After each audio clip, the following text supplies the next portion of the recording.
When you first select Ramattra, Omnic form is where you're going to start. His weapon in this form is Void Accelerator, a massive staff which comes with its own set of primary and secondary fires. The staff's primary fire will fire out a stream of particle nanites which have a travel time, so you're going to need to lead your shots slightly, but in exchange for that there's no damage fall off whatsoever. This gives Ramattra a longer range option, but there's also an advantage to using this weapon close range. If you're close to the enemies, you're going to do quite a bit of damage, especially if you're landing those headshots. The secondary ability is Void Barrier, a temporary high health barrier that Ramattra can place in a targeted location. You can use it defensively to protect your teammates or to cut off your enemies. Alternatively, you can use it aggressively to make space and close gaps between you and the other team safely. Everything about this form enables you to close a gap between the enemy. Ramattra's Nemesis form changes both his appearance and his weapon. Here he'll swap his staff for a pair of very large arms, as well as gaining some additional armor to his health pool. His primary is Pummel, and it launches short range power waves with every swing.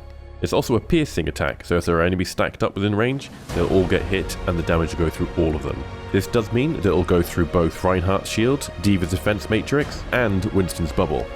His secondary fire is his block, where he pulls up his two hands and does a bit of a doom fist. Whilst his hands are up, he'll take reduced damage, but he'll also have reduced speed, leaving him vulnerable from the back. There's no cooldown on the block, so you can use it whenever you want and whenever you need. The trade-off is though that you're not going to be able to punch whilst your hands are up, obviously. Nemesis is an 8-second ability with an 8-second cooldown, so you're not going to be permanently in this form. An additional ability he has, which he can use in either form, is Ravenous Vortex. Ravenous Vortex is a ball of nanites that slows, grounds, and damages enemies. It's a projectile which will bounce off walls, enemies, and slopes, eventually hitting the ground where it detonates. Once activated, it will slow everyone, pull them to the ground, and deal damage. This includes flying targets. Lastly, for his ultimate, it's Annihilation. Annihilation is an unusual ultimate. Firstly, Ramattra will immediately go into Nemesis mode. It's similar to Transcendence in the sense that it creates a large area of effect around him. Annihilation has beams that latch onto enemies within range and starts doing damage to them. But in addition to this, all enemies that are being damaged by him will deal 50% reduced damage. There's another little caveat to this ability, and that's that it doesn't end. So long as there's someone in that area of effect that's an enemy and is taking damage from it, the ability will never end.